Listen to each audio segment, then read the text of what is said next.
Today is what is it? November 20th.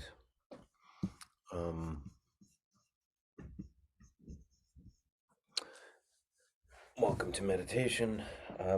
Let's set our intentions and make aspirations by saying the Four Immeasurables prayer. And please, our teacher Garchen Rinpoche, who I've spoken about many times, tested positive for COVID.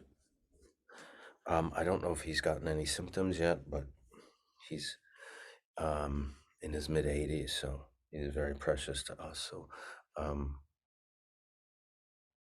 if you want to do Tonglen for him, or make prayers for him, or send him good vibes, whatever, aspirations you want to make for his speedy recovery and good health. Let's think about that too. May all beings have happiness and the causes of happiness. May all beings be free from suffering and the causes of suffering. May all beings not be separated from the happiness that has never known suffering. May they rest in equanimity, free from attachment, anger, and aversion.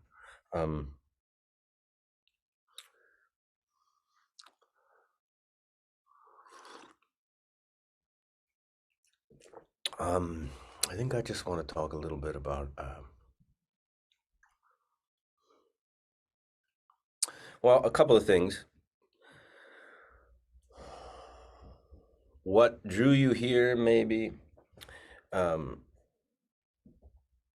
Whatever drew you here is a positive thing, bringing us together, and even saying a prayer like that together, making aspirations and setting intentions toward the benefit of all beings is a positive thing.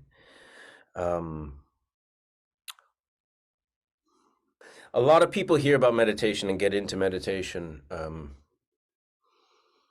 because they feel it'll help them, which is, we do a lot of things because we think it's going to help them. We go, we might do an exercise routine, we might change our diet, we might give up bad habits, all kinds of things. Educate ourselves, take a class, all kinds of things. And I think that motivation is fine.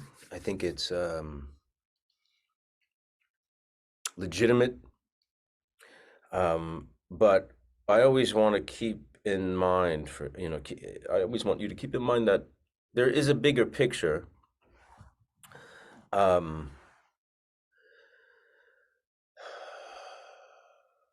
And that meditation, I think, without some kind of recognition of the view of Buddhism, whether you're a Buddhist or not,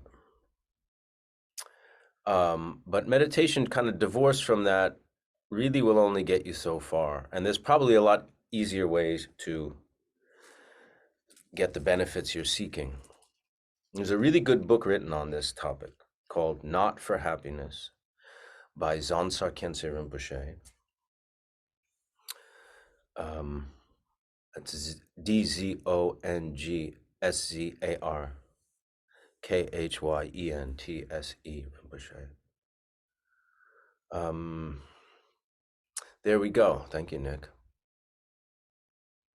He actually says, if you're seeking meditation, for relaxation, it's probably better to get a full body massage or have a martini or something. Because from a Buddhist perspective, a Buddhist point of view, meditation is only a method. I think in the West, we get caught up on being good at meditating, right? Like if you're doing exercise training program, or even it can be yoga, it can be Pilates, it could be martial arts. You think about getting good at that skill, and we talk about meditation in the same way. But meditation from a Buddhist perspective, which really is what we're doing here,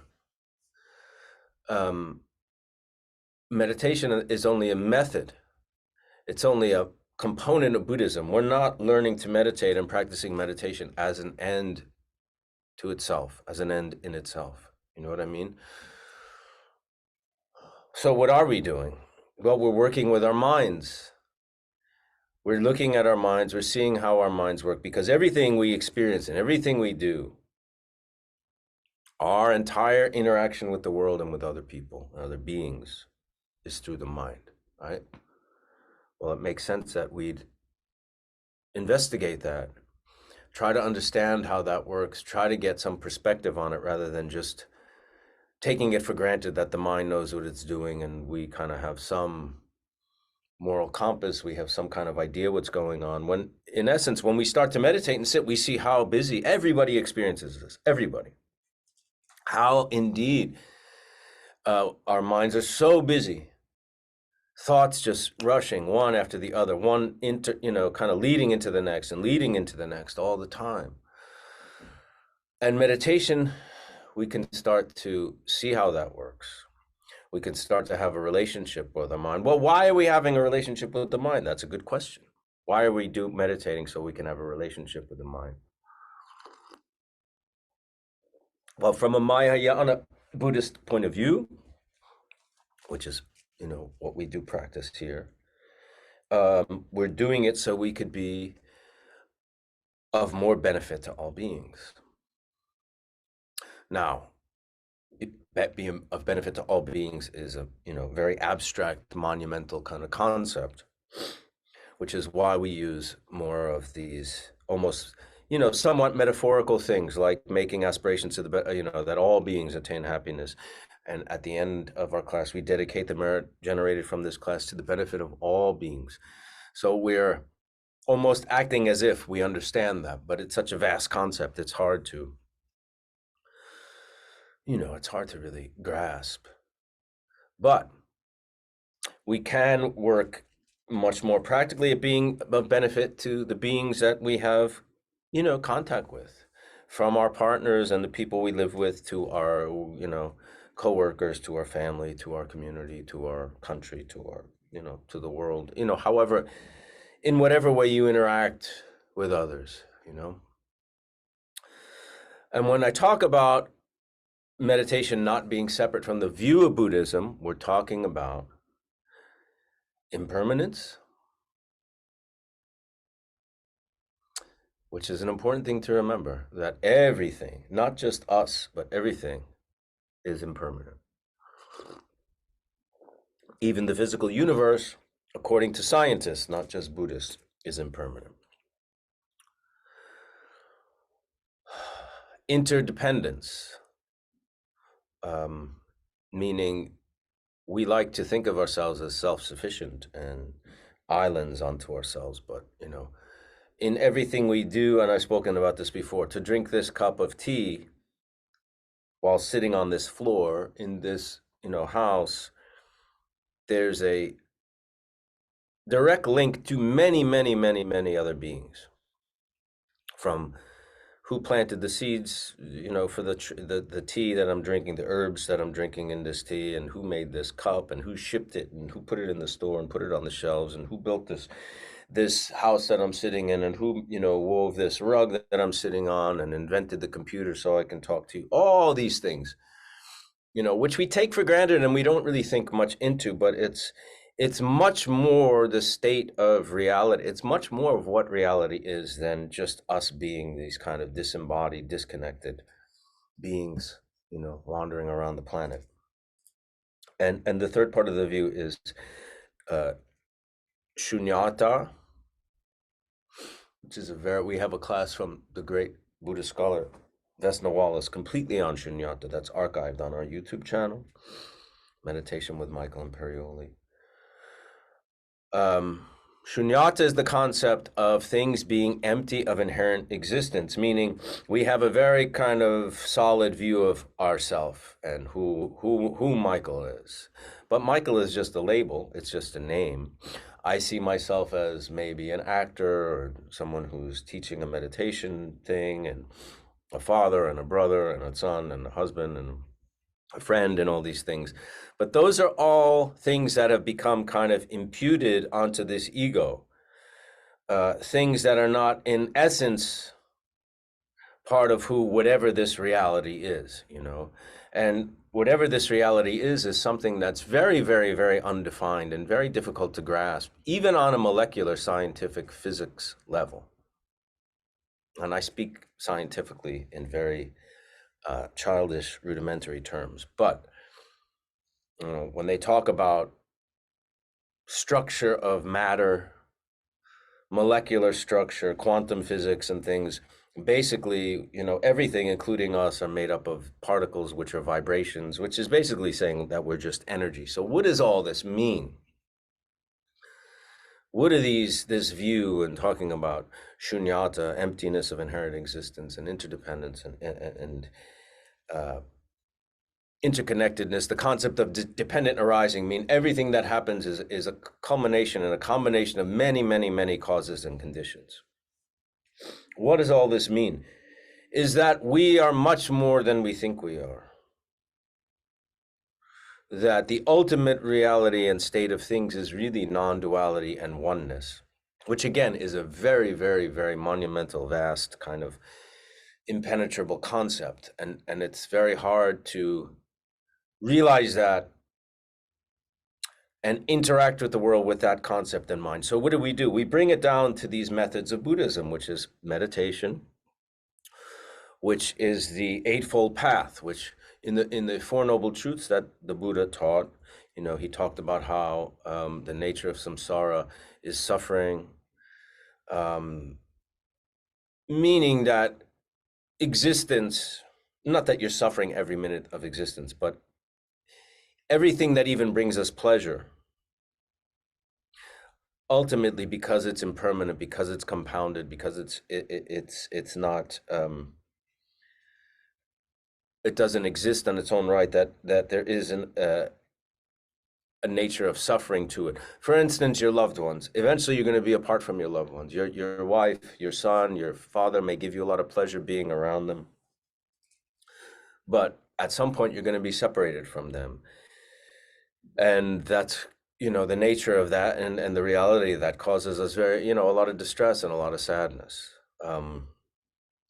If you wind up living to a ripe old age, you're probably going to, have afflictions and ailments and suffering. And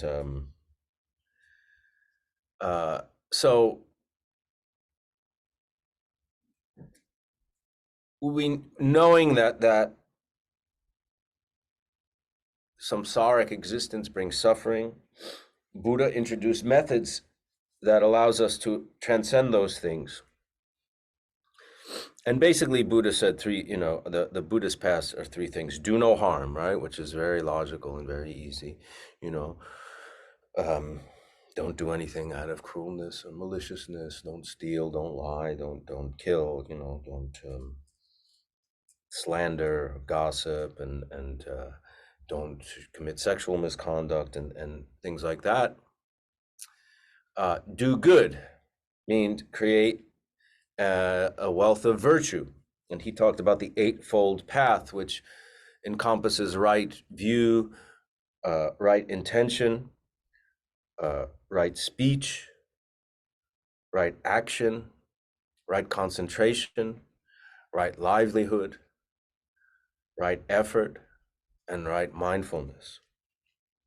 And there are a lot of books you can get on them, the Four Noble Truths, and which are the first time Buddha actually taught. That's what he taught. I'm going around and around here, and it's a long-winded way of saying we're not just meditating for us to calm down. We're not just meditating for us to have less anxiety in our lives. We're not just meditating to be good at meditating. And when you sit down to practice meditation, if you have a lot of thoughts, that doesn't mean you're a bad meditator. That doesn't mean you didn't meditate. That doesn't mean you failed to meditate.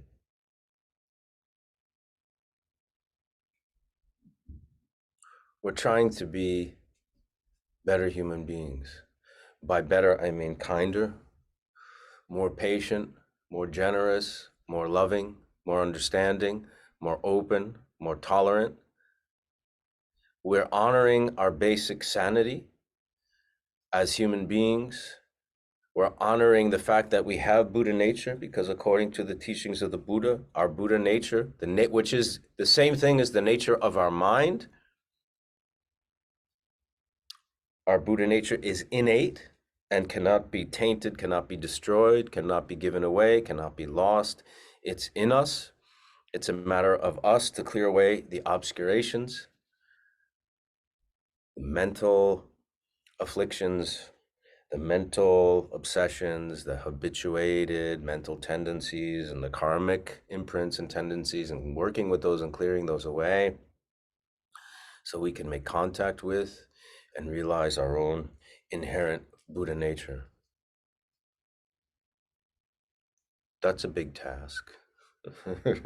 But that's basically what we're doing here.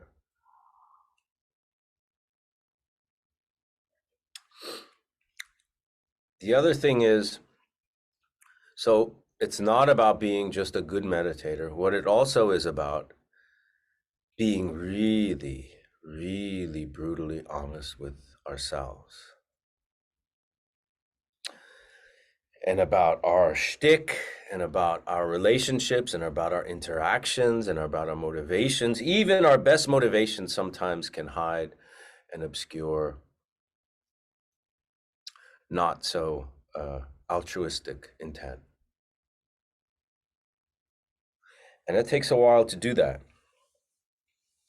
You know, even something like this, like me teaching this class. Now, at me, by my own tendencies and nature, I'm a very ambitious person, competitive, petty, jealous, egoistic person who likes to seem special and likes to seem accomplished and likes to seem kind and worldly and probably spiritual and all those things.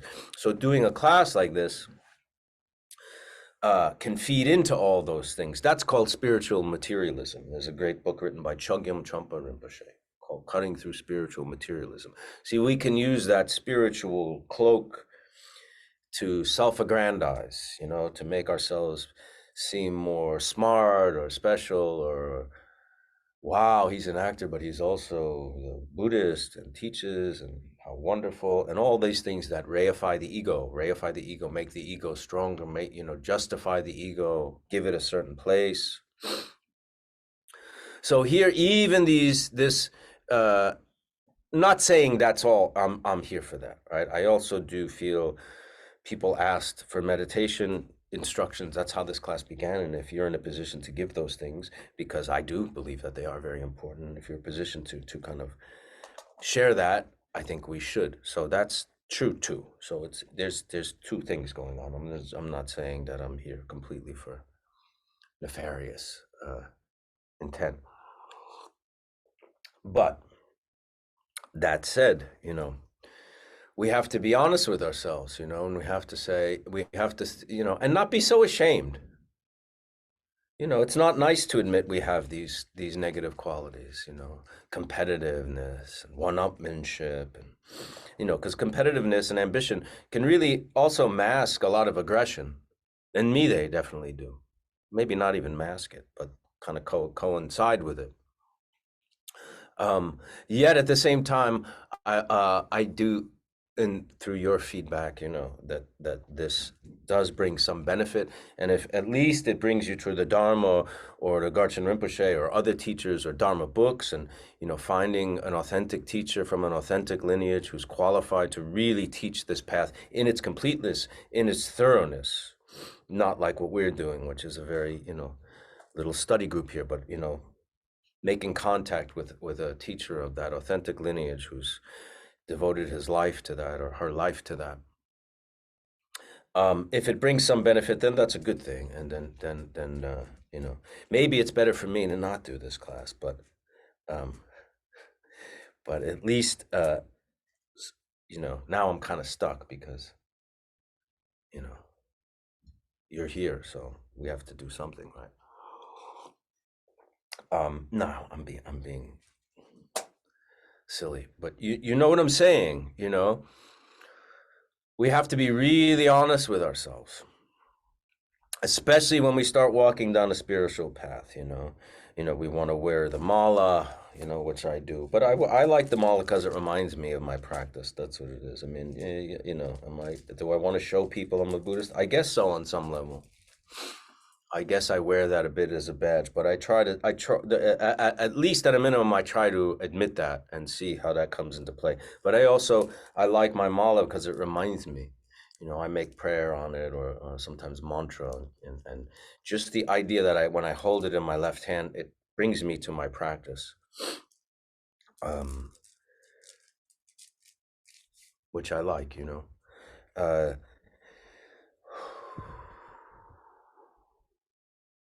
I hope this makes sense. Please, in the Q&A function, if you want to just give feedback towards what I'm saying or questions about what I'm saying, it's good. I'm just essentially reminding you that there is a bigger picture. And for those of you who are struggling with meditation, who are kind of expecting meditation to give you something, that's not it. It's the opposite. Do you know what I mean? It's you who has to bring something to the practice. It's you that has to make the commitment to kind of cut through the BS.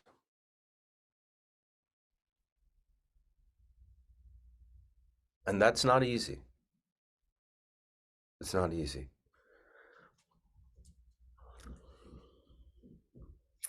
I want to read you something. This is from Khandro Rinpoche, who we've spoken about, who is a woman Rinpoche. He comes from a family of great lamas, who I think is one of the great teachers, one of the great minds on the planet today, who's thankfully alive and gives teachings both in person and both online. Khandro. She has centers and travels around the world. And I encourage you to seek her out, look at her teachings on YouTube, because she is wonderful. And she is one of those teachers that I'm talking about, from an authentic lineage of fully trained, authentic, teaches the complete path.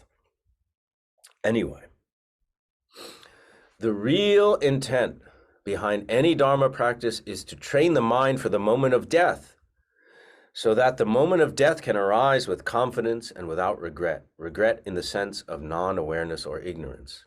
As we develop awareness, we get a better understanding of the very subtle thoughts that constantly shift the mind into non-awareness.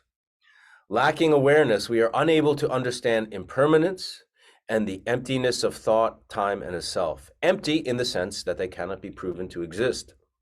Imposing solidity upon that inherently empty nature, we spend our whole lifetime struggling with ourselves and others. When we look at all the sentient beings living like this, we can truly understand how difficult it is to become free from suffering in the midst of samsara.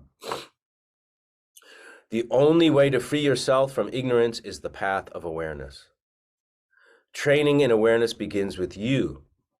It would be difficult to go outside of yourself to get this message or to change the mind of anyone else. You are the one endowed with the qualities, teachings, and practice. You are the one with the genuine desire and ability to bring this to fruition. Therefore, you need to be the first one to transcend ignorance. Then, and only then, can you benefit others. This is the reason we contemplate impermanence. By developing awareness, the teachings, the methods, including meditation and the Dharma, the text and the teachings, that's how you cultivate awareness. It begins with her talking about the moment of death, which I didn't get into, but that's a long, and we can get into that maybe next time, but I don't want to take up too much time and talk about, death and rebirth and those things, because those are big. If you ask questions about that today, I don't know if I'm going to get into that, because that's a whole topic unto itself. With all that in mind, and no pressure on you, let's meditate. So it's good to sit on a cushion. I have a little cushion here, right? See. If you need it, because it's good to have your hips either level or above your knees.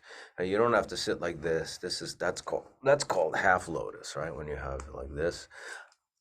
Some people can do full lotus if you're very flexible. I am not. You can just do this cross-legged. Um, if you need to be in a chair, which is fine, make sure your back is straight. Make sure the same, your hips are level or above your knees. So don't be like reclined, and have your feet on the floor. Okay. So hands, you can do this, right? Left open and the right. Back of the hand goes to the palm and curved and just resting with the thumbs touching. You can just do this. Some people do this, touching the ring finger, or like this. Back is straight but not rigid. Relax. That analogy of the guitar string. Too slack, no tone. Too tight, no tone. Just right, nice tone.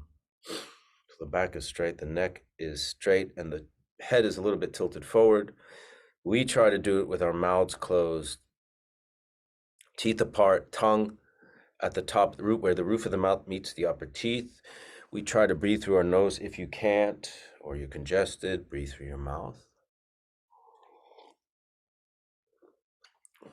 And in my tradition, we do, the tradition that I've been introduced to, we do our eyes open.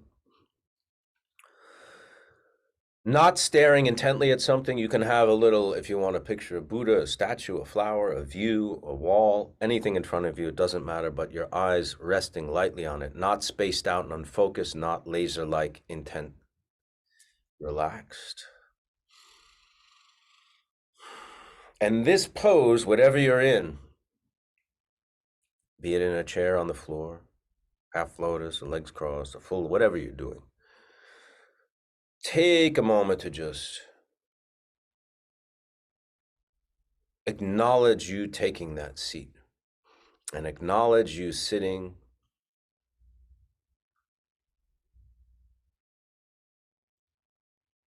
with the banner of basic sanity and the dignity in doing that. We're breathing through our nose.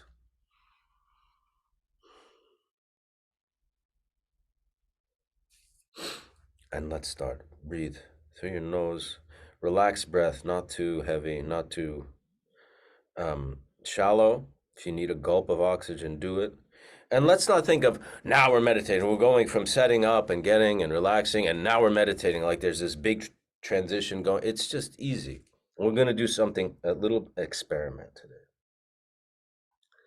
Okay, let's start right now. Relax, relax, relax, relax. We're basically just sitting doing nothing, so it's not that hard. Now you're going to start to think. And when you do, the whole key to this whole thing is just to be aware that you're thinking.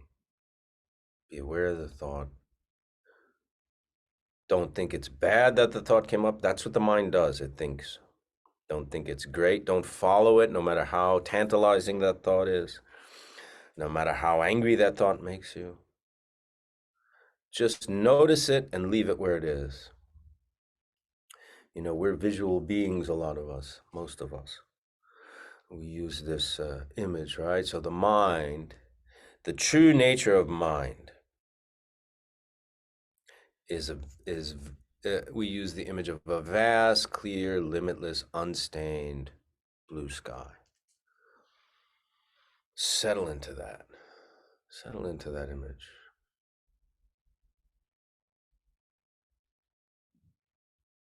And now a thought arises, like a cloud that has arisen.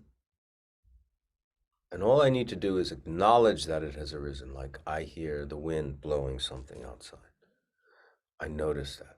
Instead of following it, well, what is it? Should I check it? Should I stop it? Should I look at the weather? Is it going to, you know, that train of thought that we're so habituated to throughout our lifetimes. I'm just noticing that the noise is happening and I see it dissipating, that thought like a cloud dissipating back in the sky and reset. It's like a constant resetting is what we're doing from the awareness of the thought. The mind is aware of the thought. The thought is part of the mind, right? Or has arisen from the mind. It's not really separate from the mind. Is a cloud separate from the sky? Is a wave separate from the ocean? Not necessarily. Breathe. For those of you who are very new, if that visualization is a little difficult, put your attention on the space where the air is moving, right below the nostril, above the lip. And every time you catch yourself thinking, what you really should make an effort to do, say to yourself, back to the breath, and focus your attention there again. Okay, I'm going to leave you on your own for a bit.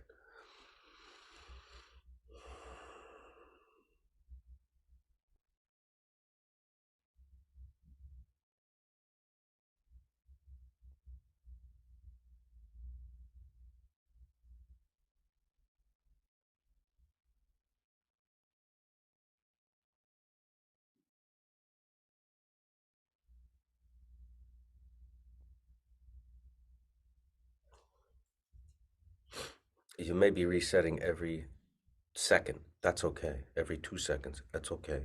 Just be aware of your thought and go back to the breath. Watch it dissipate.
If you need to shift, if you're getting like a cramp or some kind of discomfort, that's fine, like I just did.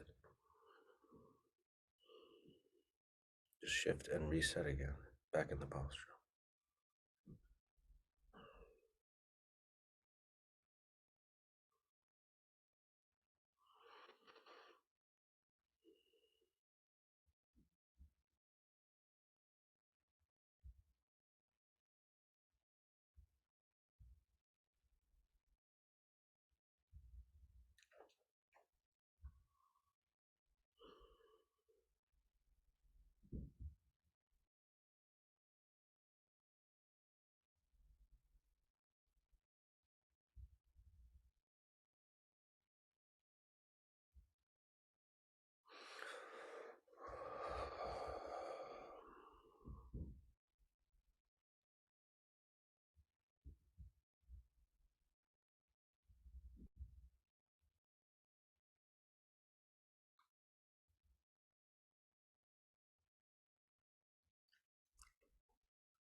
Back to the breath.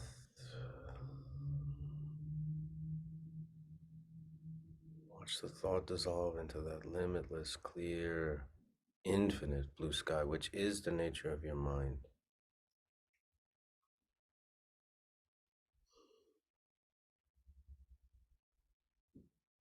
That's the truth. So that calm clarity is always somewhere there. It's always somewhere within us and always accessible if we apply the method, even for a glimpse. even for a glimpse. Glimpse is very important. Glimpses are very important. A tiny, tiny taste. And then another thought comes.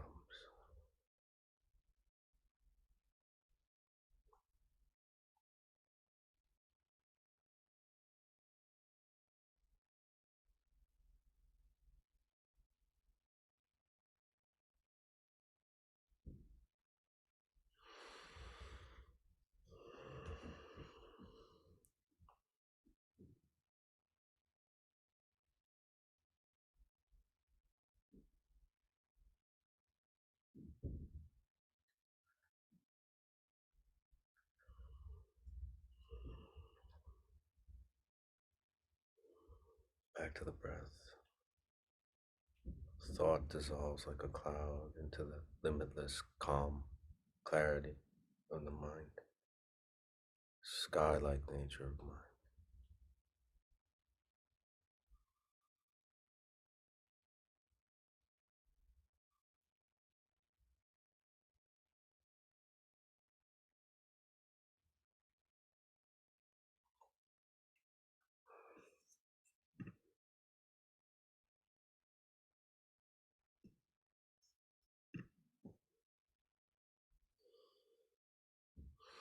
Okay, stay where you are.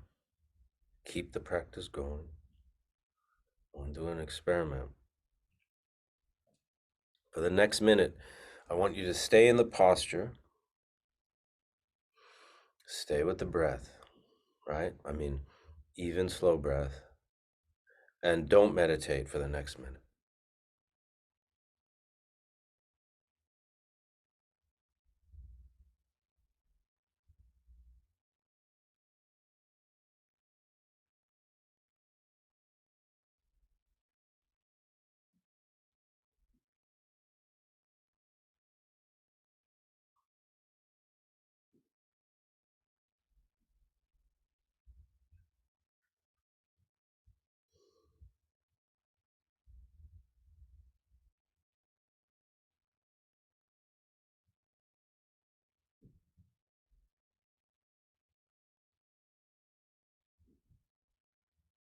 No meditating.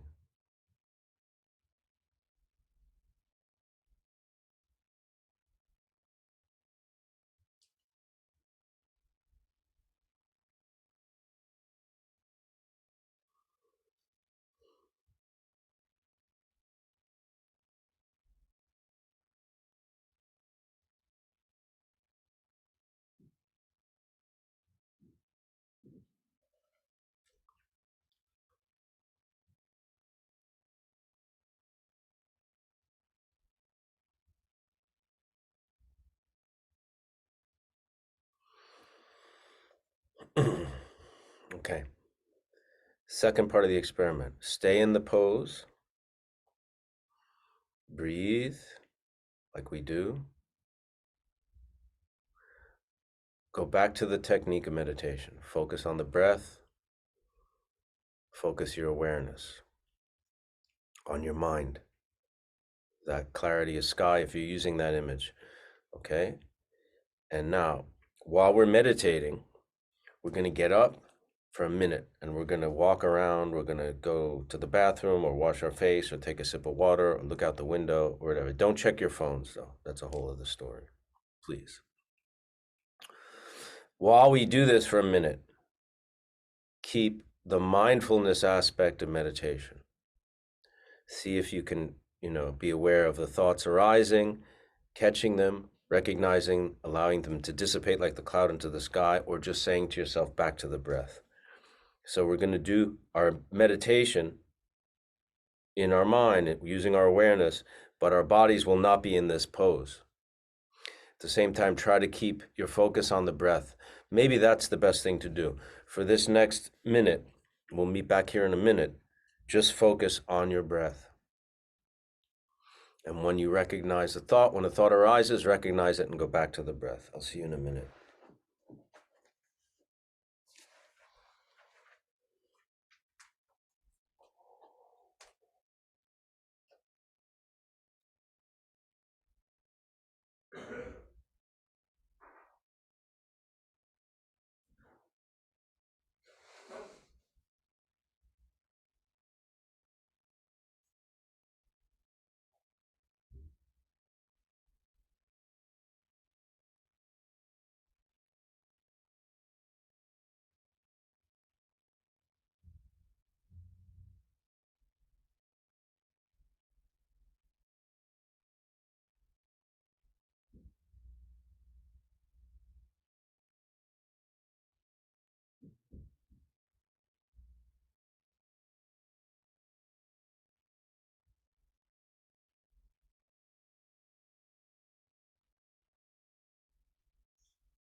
Okay, interesting, right? If you want to make comment about either of those experiments or the meditation or or any other questions, use the Q&A function. We'll go to some questions. Is there a difference between consciousness, awareness, and Buddha nature? No. No, but remember, consciousness and awareness, uh, when we talk about it in terms of Buddha nature, we're talking about consciousness and awareness that has been,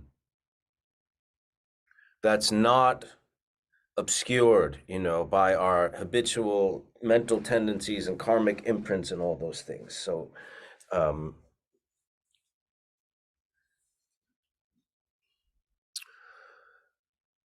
your awareness of, say,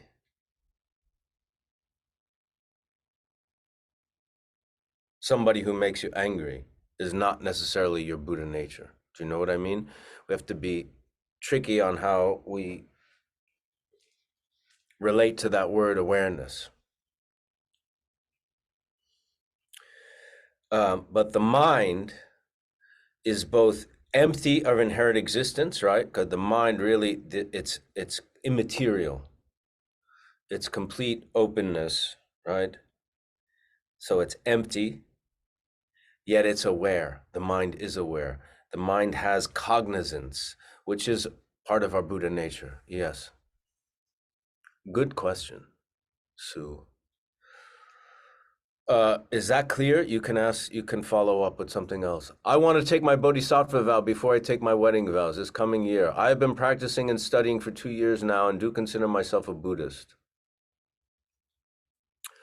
Is it disingenuous to take that vow if I don't 100% believe in the concept of reincarnation? I'm open and learning, but it's the one sticking point in my mind.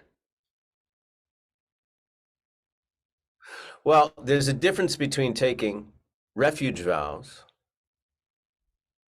which is actually the ceremonial thing of becoming a Buddhist. You're saying, I take refuge in the Buddha, the which can also mean like your teacher, the Dharma, and the Buddha is also your nature of mind. So we all have Buddha nature. So you're taking refuge in the Buddha, the Dharma, and the Sangha, which is the Dharma is the teachings, the Sangha is the group, congregation, your fellow Buddhist.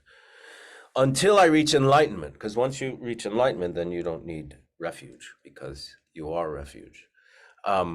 Bodhisattva vow usually comes after taking refuge vows. Rachel, I would say if you're going to take bodhisattva vows, you're going to do it, you should do it with a teacher, and you should ask the teacher this question. As I'm not 100% sure. I don't think you need to 100% believe in the concept of reincarnation to take either refuge vows or bodhisattva vows. Lama Abu has given bodhisattva vows on this class. So obviously you don't need to take refuge vows to take a bodhisattva vow because he gave it without, requiring that you were already had taken refuge as a Buddhist. So probably, yeah, you can. You definitely don't have to 100% believe in the concept of reincarnation. But remember this, when you're stuck about reincarnation, you have to remember what is being reincarnated. Because the whole, a big part of Buddhism, when we talk about the view, is emptiness, empty of inherent existence. So, I think where a lot of people get stuck is we think of reincarnation as this kind of soul, which kind of has this inherent existence of me, of self, that moves on to another self. And that's not what's happening. Because if the self is empty of inherent existence, then what exactly is reincarnated if it's not ourselves? Do you understand? It helps to start to think of reincarnation. Rebirth is kind of a better word, probably, in terms of energy, almost, rather than you.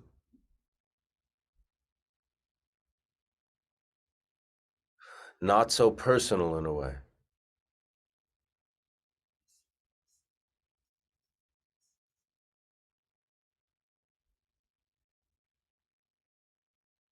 A lot of what you said about wanting to feel special and ego resonates.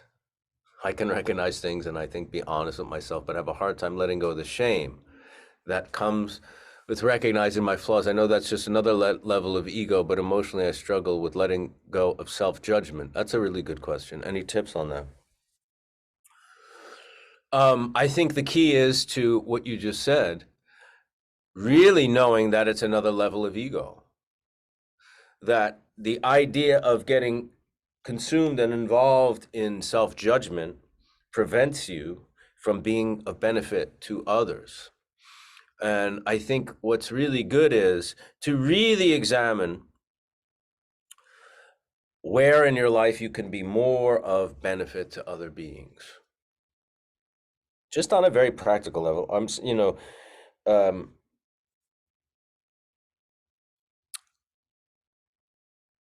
and being honest with yourself, uh, you know, recognizing your flaws and faults is human, you know. It's just where you're at. And probably part of what brought you here, you know, if you didn't have these faults, if you didn't recognize these faults, you probably wouldn't want to make any changes. So you can look at your faults and you can look at your flaws as your friends.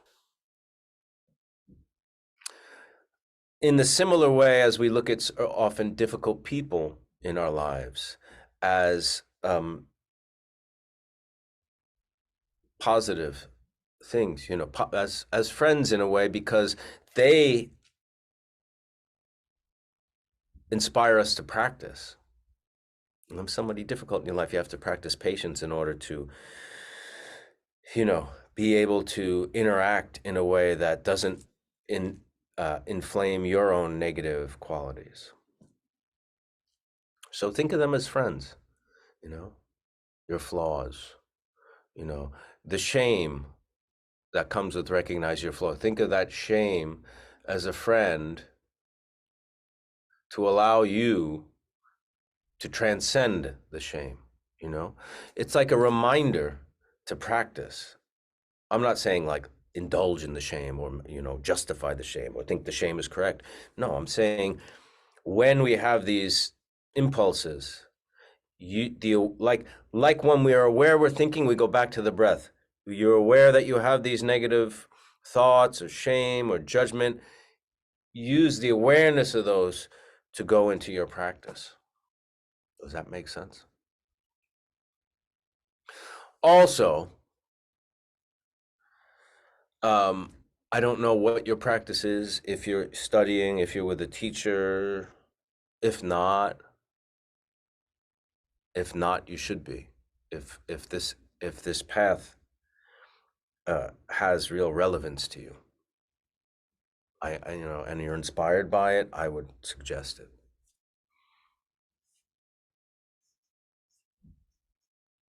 What made you decide to spread Buddha's thoughts? You know, because I think it's very important. I think, you know, this world is a very, you know, being in this world is very difficult.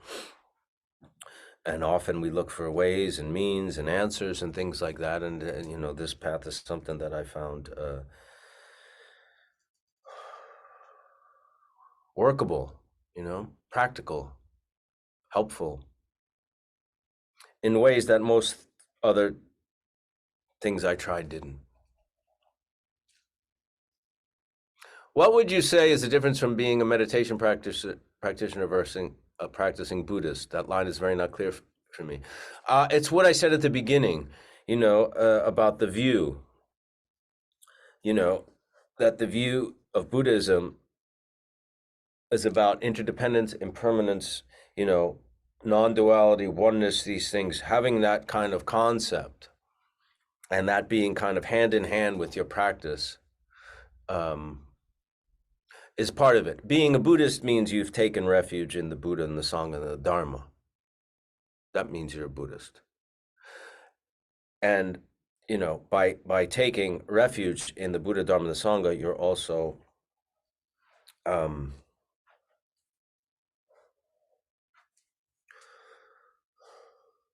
acknowledging the view. you know. From a Mahayana Buddhist perspective, which is what we do practice, you're also ultimately showing up and practicing and working with yourself to eventually, or along the way, be of benefit to other beings and eventually be of benefit to all beings, not just for yourself.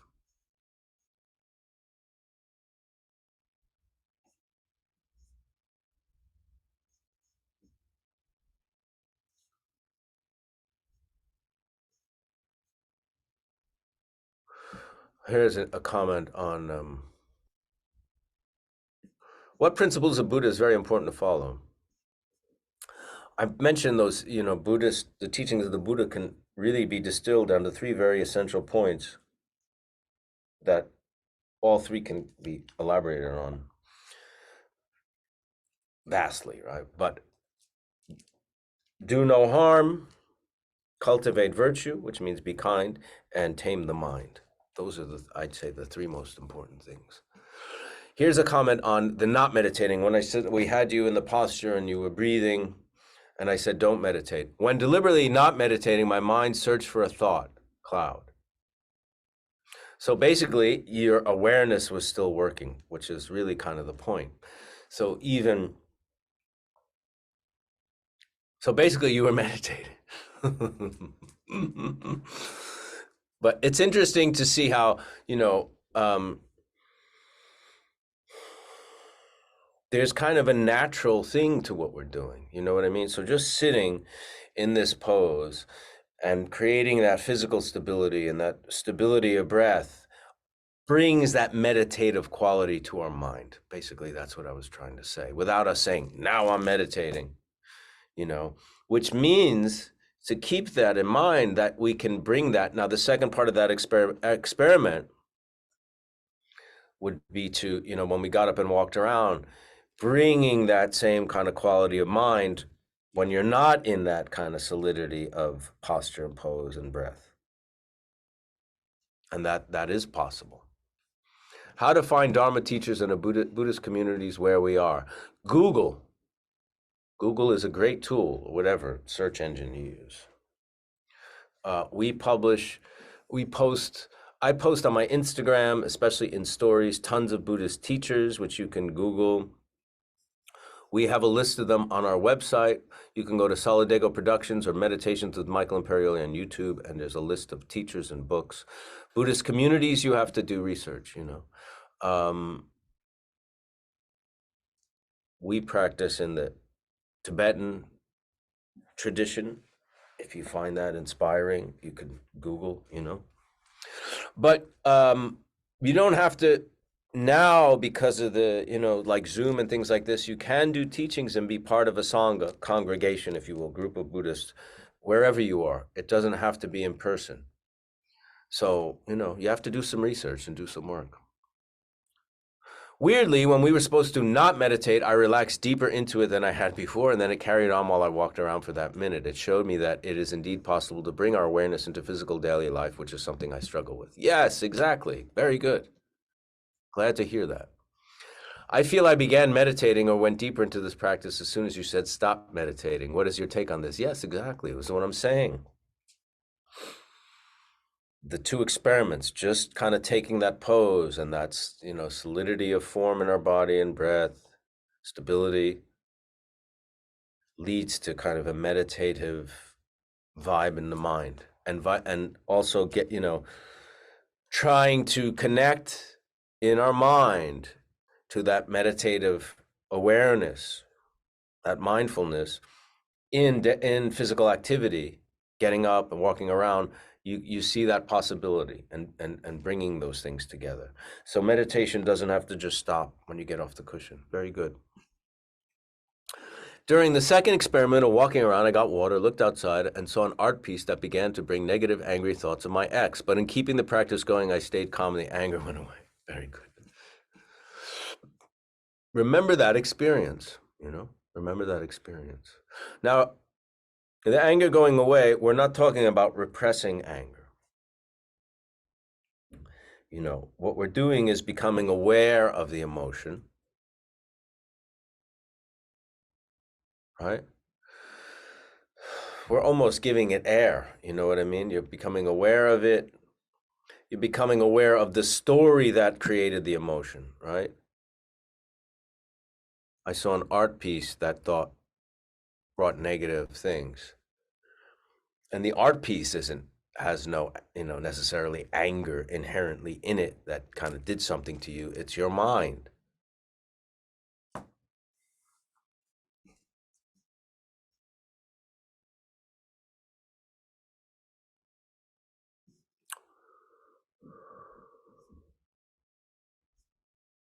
Do you have any guidance how we can practice during the week if you're new to this?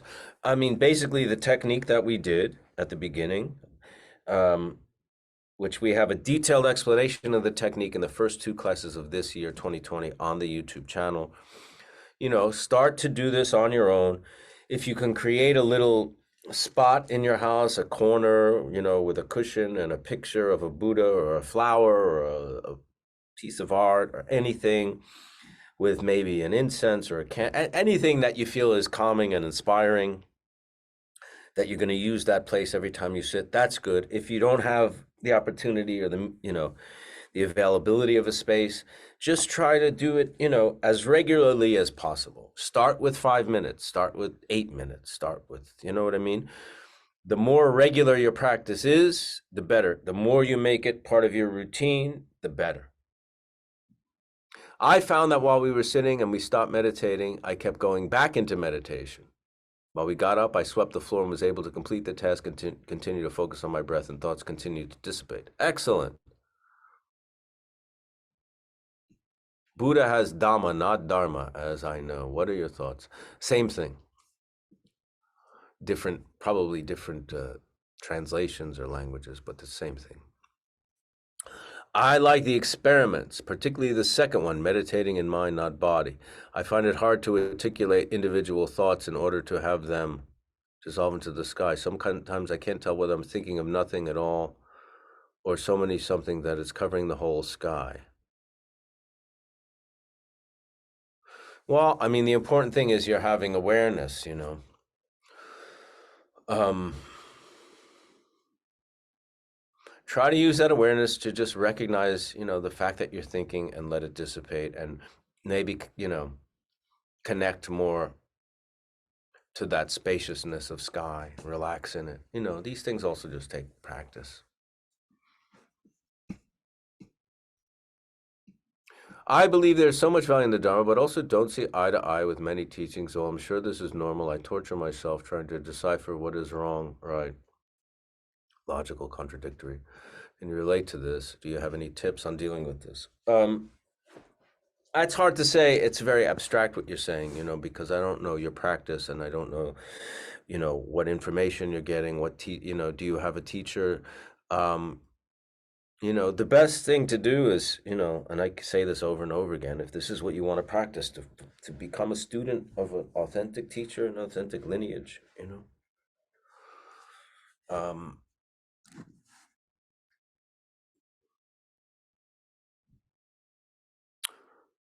I mean, I don't know what things you're struggling with or whatever, so it's hard to address it. But, I think the best thing is, because when we have a teacher, we can see the teachings embodied in life, in a being. That's really what that inspiration, not just the instruction, which is invaluable and precious as anything, incalculably precious, but also the inspiration of someone who embodies the teaching can really, really make a difference in our practice and in our view. Those experiments made it clear meditating is helping me work with my mind. Excellent.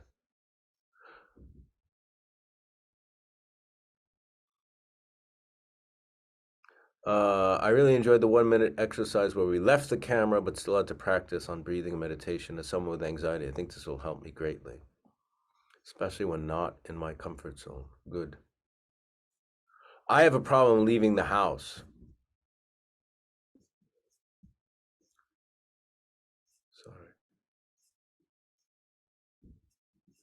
I have a problem leaving the house, not for chores, but for my own interest in socializing and financial betterment. I feel it's not worth the effort and the pain of going out and interacting with the world. Maybe I'm lazy. Maybe I have little ambition. In this instance, is meditation helpful for me to be in the world, or does it close me inside the house more? Remember, I spoke a lot at the beginning that, meditation for me is a method and an aspect of Buddhism. It's not an end to itself. So I don't want to just talk about meditation on its own.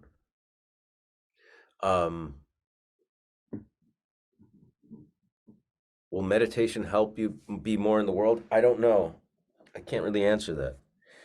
But studying the Dharma might, and trying to be a benefit to others might, making an aspiration for that.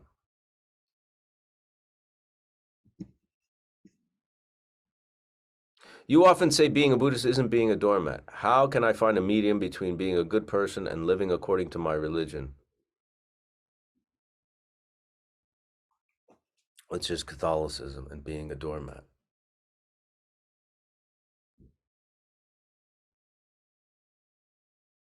Well, we have to use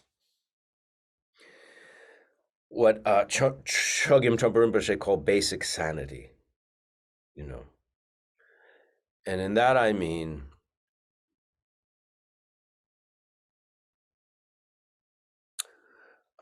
we have to be honest with ourselves and what's going on and what we're doing and what people are doing to us. One thing that could be really helpful to you is I can't speak from a Catholic point of view because I don't know enough about Catholicism. I'm speaking from a Buddhist point of view, right? Allowing people to treat you like a doormat is harming them because you're allowing them to create negative karma. So you may have to be honest, you may have to create boundaries, you may have to, defend yourself, you may have to call it out, you may have to cut it off to be of benefit to that person. How would you best describe ego death? I don't know what ego death is, but I think practicing Buddhism, more than just meditation, but meditation can help as well. Can help us see how much of a fabrication ego is, and how this fabrication has kind of created this sense of self that we defend, that we indulge in, that we use to separate ourselves from others, that we use to cut ourselves off from others, that we,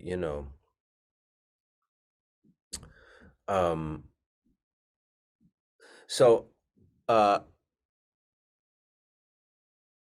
ego death seems like a result. So I can't talk about the result. I want to talk about the practice of becoming aware that, first of all, there is an ego.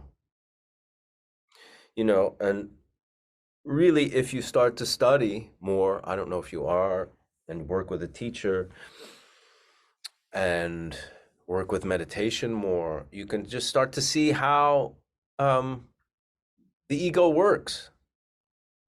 I don't know if you're going to be able to kill the ego.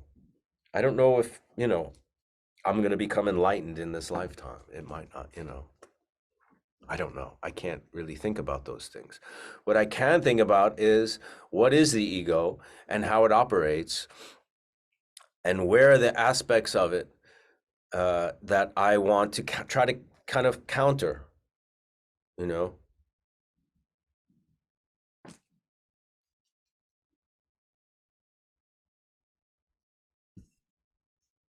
I found it hard to stop meditating and easy to continue meditating when I got up for a minute. Funny thing is, I kept meditating while trying not to.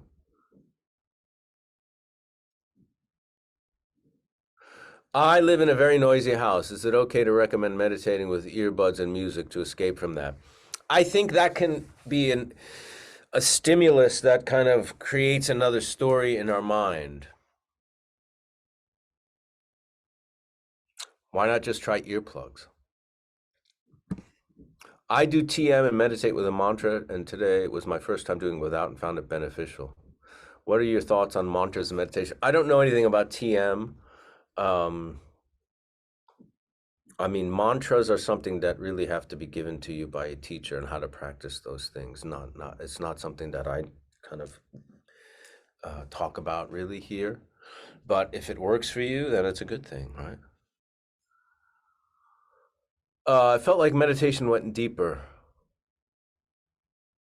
Just read about walking meditation. Now, remember, walking meditation is, I would not encourage you to do walking meditation. What I would encourage you to do is meditate while walking, which is different. Rather than saying, I'm going to spend an hour doing a walking meditation in the park. Instead of that, when I'm walking to work, I'm going to meditate. That's better, because often walking meditation becomes taking a walk. Taking a walk in your free time has very kind of meditative, it can have very meditative vibes. It's calming. It could be peaceful if you're in the park. It's pleasant if the weather's nice. You know what I mean? That's taking a walk. That's not walking meditation. It could be, of course, if you start to apply mindfulness to it, but it often, it's tricky. And walking meditation really, I think, is better if you have a really solid sitting practice first. So rather than try walking meditation, try meditating while walking. You know the difference. You're walking because you're going somewhere. You're going to go to the store. Or even if you're driving, meditate while you're driving rather than driving meditation. I hope you understand that distinction. How can you meditate in the subway? Exactly like what we did when we got up and walked around. But you're going to be able to meditate in the subway if you get a really solid, regular sitting meditation practice. It's not just going to happen out of nowhere by doing one class here or there. But it's, what'll start to happen is, I mean, you're not going to go into some, cross-legged thing on the floor of the subway. But while you're sitting there, you can connect to your breath. You can become aware of your thoughts, and work with them as we do in sitting practice.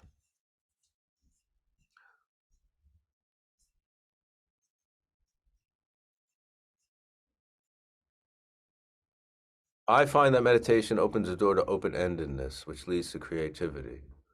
I find myself to be more creative after meditating. That's good. It's not the purpose. Just keep that in mind, though. But it's a byproduct, I guess that's cool.